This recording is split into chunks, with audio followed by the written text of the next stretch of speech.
यदि आप में से कोई मध्य प्रदेश में सब इंस्पेक्टर बनने के सपने देख रहा है तो यह गजट जो 24 जनवरी को निकाला गया था वो आपके सपनों को उड़ान देगा। यह गजट यह तय कर चुका है कि अब एमपीएसआई की भर्ती आने वाली है। 7-8 साल का सूखा खत्म हुआ, लेकिन इस गजट ने यह बताया है कि जो एमपीएसआई की अब प्रक्रिया होगी चयन की, वो पिछले से बहुत अलग होगी।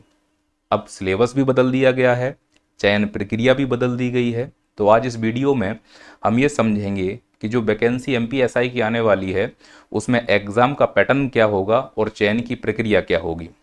साधारण शब्दों में आप समझने का प्रयास कीजिए कि जिस एग्ज़ाम को आप सब इंस्पेक्टर के लिए तैयार कर रहे हैं, यानी एसआई का एग्ज़ाम जो आने वाला है वो 4 चरणों में होगा।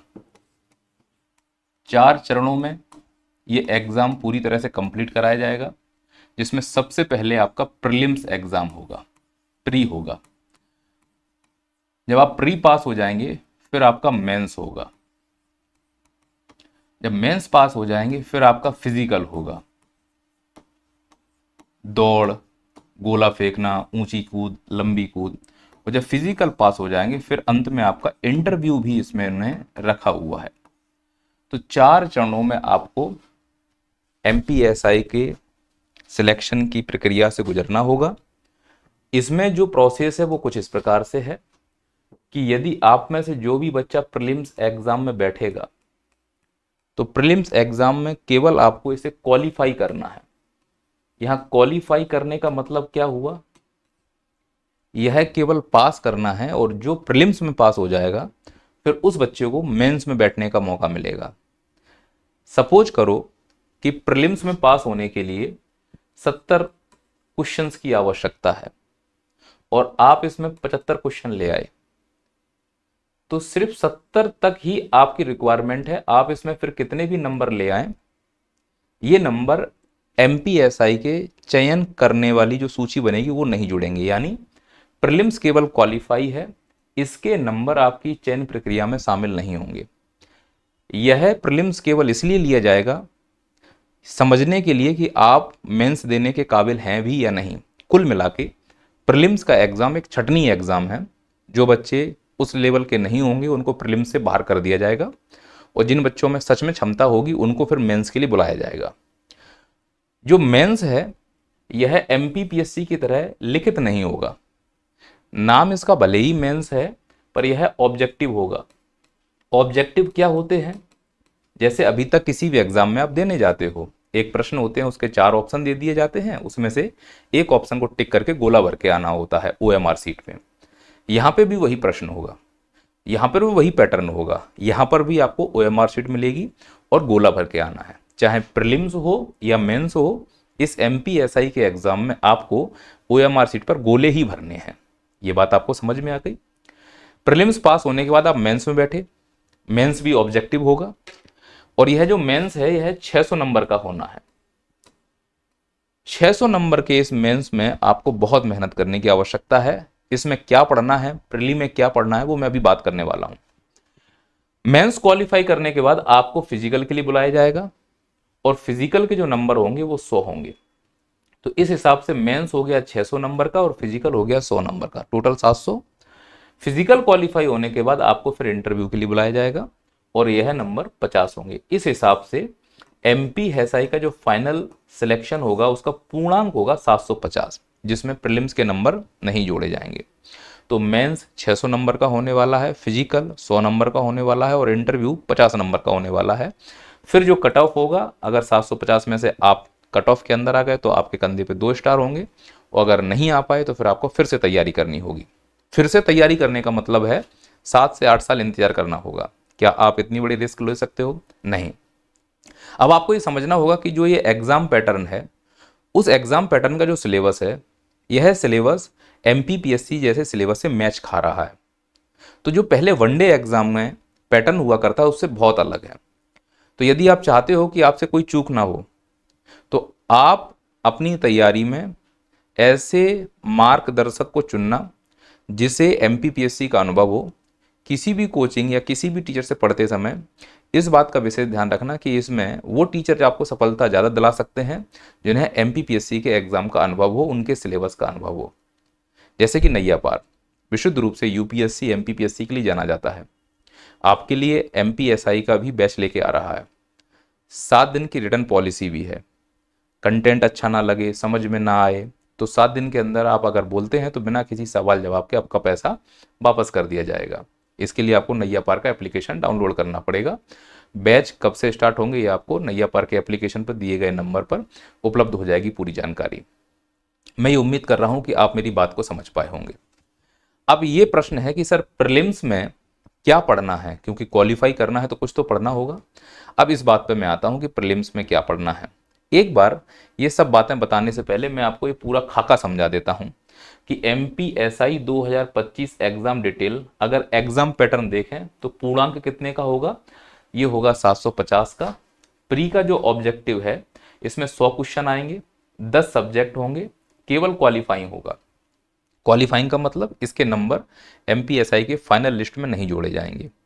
प्रीलिम्स आपने पास कर लिया, अब अगला नंबर आपका आएगा मेंस का। मेंस कितने नंबर का होना है, 600 नंबर का। मेंस में कितने पेपर होंगे, 2। पेपर फर्स्ट कितने नंबर का, 300 नंबर का। पेपर सेकंड भी कितने नंबर का, वो भी 300 नंबर का। पेपर फर्स्ट के भी 2 पार्ट होंगे। पेपर फर्स्ट का पार्ट ए यह 150 नंबर का होगा, इसमें हिस्ट्री और इंडियन सोसाइटी आएगा। और पेपर फर्स्ट का पार्ट बी यह भी 150 नंबर का होगा, इसमें पॉलिटी और कॉन्स्टिट्यूशन आएगा। और इसका जो सिलेबस है वो मैं आगे दिखाऊंगा। यह सिलेबस वही अच्छे से कंप्लीट करवा पाएगा जिसका पीएससी या यूपीएससी या फिर सिविल सर्विस बैकग्राउंड रहा है। वनडे एग्जाम के बस की बात नहीं है, ये ध्यान रखना है। तो अपने टीचर और अपनी कोचिंग का चयन करते समय इस भावना में मत बह जाना कि वो वनडे के लिए बहुत अच्छी कोचिंग है। वनडे के लिए हो सकती है, अब इसके लिए आपको विशेषज्ञों की आवश्यकता पड़ेगी। पेपर 2 300 नंबर का, मार्क्स वही 2 घंटे में पेपर होगा, इसके भी पार्ट 2 हैं। तो 150 नंबर का पार्ट ए है जिसमें CA, science, tech, environment, economy development ये सब आना है। और पार्ट बी में मैथ्स और रीजनिंग वाला पार्ट आना है। तो इंग्लिश और हिंदी का महत्व तो ना के बराबर कर दिया गया है मेंस में। मेंस में तो है ही नहीं ये मानो। तो जो हिंदी और इंग्लिश पढ़ाते हैं टीचर, उनका एमपीएसआई में अब कोई रोल नहीं। पहले हुआ करता था, इंग्लिश और हिंदी के ही दम पे सिलेक्शन होते थे, अब तो शून्य हो गया यहाँ पर। प्री में हो सकता है जो मैं अभी बात करने वाला हूँ। अब ये देखते हैं कि जो प्री का पेपर होगा, यानी जो ऑब्जेक्टिव है, पूरा ही पेपर ऑब्जेक्टिव है, चाहे प्री हो चाहे मेंस हो, पर इसके नंबर फाइनल लिस्ट में नहीं जुड़ेंगे, यह केवल क्वालिफाइंग है। समझ में आ रहा है? इसमें 100 क्वेश्चन होंगे और 10 सब्जेक्ट पढ़ने हैं। अब वो 10 सब्जेक्ट कौन कौन से हैं वो देखिए। यहाँ पर लिखा हुआ है 10 सब्जेक्ट। तो यहाँ पे लिखा है प्री के लिए कि बहुविकल्पीय प्रश्नों पर प्रारंभिक परीक्षा यानी प्रीलिम्स का परीक्षा आयोजित होगी। कोई ऋणात्मक अंक नहीं होगा, इसमें नेगेटिव मार्किंग नहीं है। सिर्फ मेंस में नेगेटिव मार्किंग है, प्री में नहीं। प्रारंभिक परीक्षा में प्राप्त अंकों की अंतिम चयन में कोई प्रासंगिकता नहीं है, यानी प्री केवल क्वालिफाइंग है, इसका अंतिम चयन में इसके नंबर नहीं जोड़े जाएंगे। प्रारंभिक परीक्षा जिसकी अवधि 2 घंटे की होगी, निम्नलिखित विषयों में 100 प्रश्न पूछे जाएंगे। 2 घंटे का पहला पेपर होगा प्रारंभिक यानी प्रीलिम्स का, 100 क्वेश्चन होंगे और जिसके लिए 10 सब्जेक्ट हैं। क्या क्या होगा? हिंदी भाषा, अंग्रेजी भाषा, जो पहले एसआई में हुआ करता था, हिंदी और इंग्लिश। तो हिंदी और इंग्लिश के टीचर का महत्व तो केवल प्री तक ही सीमित रह गया है। फिर विश्लेषणात्मक क्षमता, इतिहास, भूगोल, विज्ञान, है ना, नागरिक शास्त्र, बुनियादी कंप्यूटर ज्ञान, तर्क शक्ति और करंट अफेयर्स। तो ये भी देखोगे तो ये जीएस के पूरे पेपर हैं। अगर हिंदी और इंग्लिश छोड़ दिया जाए तो पूरा एमपीपीएससी का सिलेबस ही मैच कर रहा है। तो एमपीपीएससी का टीचर इसको बहुत अच्छे से डिलीवर कर पाएगा। सर क्वालिफाई हो गए प्री, फिर मेंस का नंबर आएगा। अब जो मेंस का नंबर होगा उसमें 2 पेपर होंगे। ध्यान रखना, 2 अलग अलग सत्र में आयोजित होंगी ये परीक्षाएं, ये पॉइंट याद रखने की जरूरत है। और अधिकतम 300 अंक का होगा। इसी प्रकार से तकनीकी परीक्षा का भी एग्जाम होगा, ये पॉइंट बहुत जरूरी है समझने के लिए। अच्छा सर फिजिकल में क्या होगा? 800 मीटर की दौड़ होगी जिसमें 40 अंक का होगा, लंबी कूद 30 अंक और गोला फेंक 30 अंक। इस हिसाब से यह 100 अंक का होगा। अब आपकी फिजिकल कितनी मजबूत है, 100 में से मैक्सिमम कितने नंबर आप ला सकते हो वो है। फिर जिसको लगता है कि सर मेंस में अच्छा नहीं कर पाए तो फिजिकल में अच्छा कर लो, जिसको लगता है सर फिजिकल में अच्छा नहीं कर पाए तो 50 नंबर का इंटरव्यू भी होगा। एक पूरा पैटर्न उन्होंने शानदार बना दिया है। पर मेंस जो होगा वो नेगेटिव मार्किंग होगा, ये ध्यान रखना है ना। वो नेगेटिव मार्किंग के चक्कर में आप तैयारी को कमजोर ना रखना, मजबूती पे ध्यान रखना। अब आते हैं मुख्य परीक्षा की तरफ कि जो मुख्य परीक्षा में 2 पेपर होने वाले हैं। एक होगा जीएस फर्स्ट, एक होगा जीएस सेकंड। अच्छा जीएस फर्स्ट कितने नंबर का होगा? 300 नंबर का। इसके 2 पार्ट होंगे, एक होगा पार्ट ए और एक होगा पार्ट बी। क्लियर है? ठीक इसी प्रकार से जीएस सेकंड भी 300 नंबर का होगा। इसका भी एक होगा पार्ट ए और एक होगा पार्ट बी। तो जो पार्ट बी है यानी जीएस सेकंड पेपर है, इसमें गणित रीजनिंग पूछा जाएगा, वहां कैलकुलेटर इस्तेमाल नहीं कर सकते, ध्यान रखना। और जीएस फर्स्ट का मतलब है कि इसमें पूरा इतिहास और संविधान ये सब चीजें पूछी जाएंगी। तो जो पहला प्रश्न पत्र मुख्य परीक्षा का होगा उसका अधिकतम समय 2 घंटे का होगा, 300 नंबर का दिया जाएगा और यह 2 खंडों में विभाजित होगा, का खंड और खा खंड। क्लियर है? याद रखना है कि प्रत्येक खंड में वस्तुनिष्ठ प्रश्न ही होंगे, यानी कि ऑब्जेक्टिव वाले प्रश्न आएंगे, ओएमआर पे गोला भरना है और सभी प्रश्न अनिवार्य हैं, कोई आप छोड़ नहीं सकते। और उसके लिए ऋणात्मक मार्किंग होगी, यदि गलत उत्तर दोगे तो नेगेटिव मार्किंग काटी जाएगी। यही प्रोसेस आपको सेकंड में ध्यान रखना है। उसमें कहा है कि कैलकुलेटर नहीं ले जा सकते, यानी सेकंड वाले पेपर में गणित वाले प्रश्न भी पूछे जाएंगे। अब देखते हैं कि जो पहला प्रश्न पत्र है 300 नंबर का, उसके खंड का में क्या क्या है। तो पहला प्रश्न का जो 300 नंबर का उसका खंड का है, उसमें इतिहास और भारतीय समाज पढ़ना है, जिसके अंक 150 होंगे। और उसका सिलेबस यहाँ दिया गया है, बहुत तगड़ा सिलेबस है भाई, केवल पीएससी वाले बच्चे ही इसको अच्छे से हैंडल कर सकते हैं, पीएससी वाला टीचर ही इसको अच्छे से पढ़ा सकता है, वनडे वाले बच्चे के लिए नहीं है, मैं पहले बोल दे रहा हूँ। तो वनडे वाले टीचर से भरोसा ना रखना, पीएससी या जो सिविल सर्विस की तैयारी कर रहे हैं उन्हीं संस्थानों से आपको अपनी एसआई की तैयारी करनी है। तो देखिए अब भारतीय इतिहास का कितना लंबा चौड़ा इसमें दिया गया है। फिर स्वतंत्रता के बाद देश के भीतर समेकन और पुनर्गठन, फिर भारतीय समाज की मुख्य विशेषताएं, भारत की विविधताएं, भारत एवं मध्य प्रदेश की जननांकीय, महिला और महिला संगठन की भूमिका, भारतीय समाज और वैश्वीकरण पर प्रभाव, इतने अच्छे अच्छे टॉपिक दिए गए हैं। तो ये खंड का खत्म हो गया पहले पेपर का। अब पहले पेपर का खंड खा, इसमें शासन, संविधान, राजनीति, सामाजिक न्याय और विधान ये सब पढ़ना है, 150 नंबर का। आप सिलेबस देखो कितना खतरनाक है, एक टॉपिक, 2 टॉपिक, 3, 4, 5, 6, 7, है ना, ये टॉपिक दिए गए हैं। फिर आते हैं दूसरे पेपर के खंड का की तरफ।